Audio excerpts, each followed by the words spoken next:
welcome to CrushTheStreet.com's weekly market wrap-up. Our top story for the week is the underreported developments that are being implemented by major global powers to wrest hegemonic leverage away from the US dollar as the world's sole reserve currency. With most of the international press focused on geopolitical flashpoints in Eastern Europe and the Middle East, few journalistic resources are dedicated to the documented ramp-up in gold acquisitions by Russia's central bank, according to William Rind, CEO of the World Gold Trust Services. The same source reports that the elephant in the room is China's purchase of bullion, a figure that Beijing refuses to publish, but many speculate is accelerating at an alarming pace. Despite the implications of such tactics by the Eurasian financial infrastructure, the real catalyst towards rebalancing Western monetary dominance is Russia's subtle attack against the SWIFT system. Founded in 1973, SWIFT is a global provider of secure financial messaging services headquartered in Belgium. Its primary purpose is its maintenance of a secure network that allows financial institutions worldwide to send information regarding various transactions in a confidential and standardized manner. The ability for disparate banks to send critical messages to each other has facilitated and improved the concept of wire transferring, thus exponentially increasing the popularity of the SWIFT system.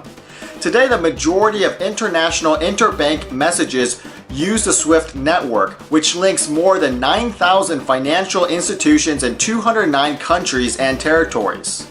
With a combination of a dollar reserve currency and an equally dominant network in which to communicate transactional messages regarding those dollars, being accepted into the SWIFT network can open several doors of opportunity.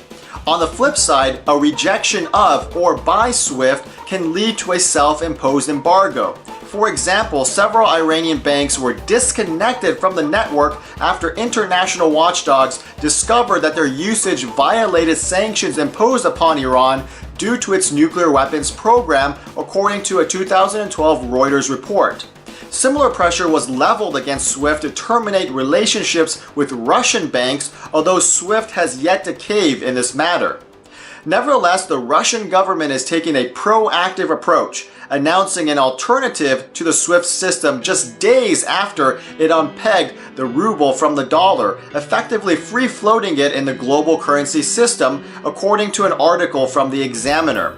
The announcement is aligned with other attempts by Russia to deleverage itself from Western institutions, stating earlier this year that it will sell oil in both the ruble and the Chinese yuan.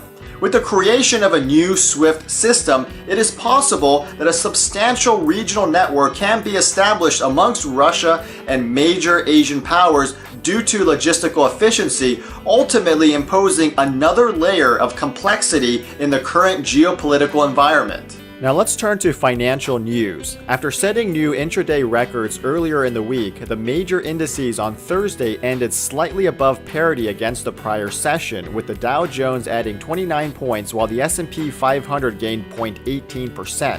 The precious metals complex largely remained range-bound after shooting up last Friday, although the most recent session saw bullish price action, with gold nearing the $1,200 mark while silver continues to build past $16. Palladium also had a strong showing, adding $7 to close at $7.74 on the ask. Finally, Bitcoin failed to capitalize on last week's momentum, with the digital currency falling to $365 at last count. And that will do it for this edition. Thanks for watching, and we'll see you next week.